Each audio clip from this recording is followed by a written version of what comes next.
Eastbourne, Brighton, Hastings and Margate are to be given extra money by the government to boost the regeneration of seaside towns and improve the lives of people who live there. A government minister was in Hastings today to make the announcement, but given that the cash works out at around £200,000 for each town, there are questions over whether it's enough to make any real difference. John Young is in Hastings for us now.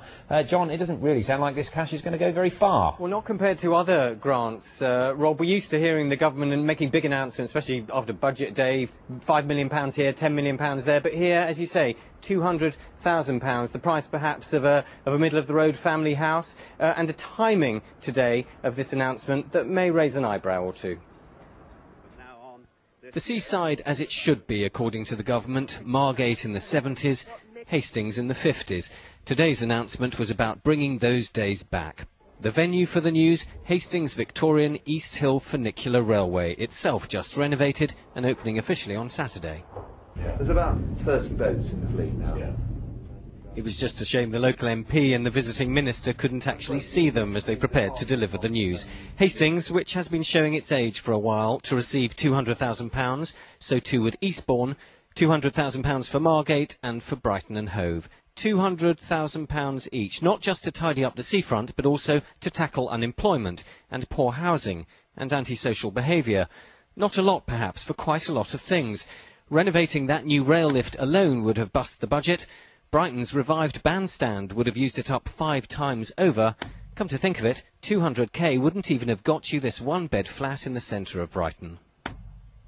What I'm suggesting is that £200,000 is such a tiny figure that it's not going to achieve a fraction of these things, except get you a headline. If you go round places like Hastings that had £50,000 worth of money to get empty shops back into use, you can see what's happening. You can see how much more attractive the high street is. Well used, cleverly used, this money can make a difference.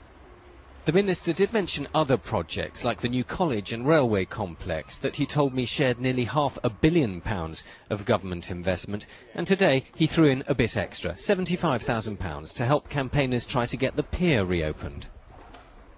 I've been involved in regeneration a long time in a lot of places. £200,000 doesn't go very far. What goes a long way is political will and local activism, dogged persistence.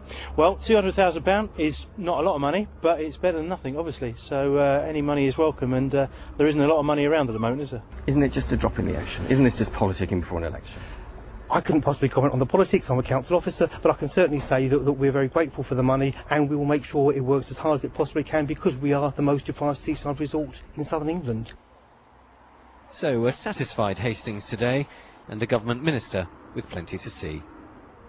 And in case you're wondering, I asked the minister, if Labour lose the election, do these towns still get this money? He said yes, they would. No, he said this is not a pre-election bribe. OK, John, thank you. Members of Britain's biggest skunk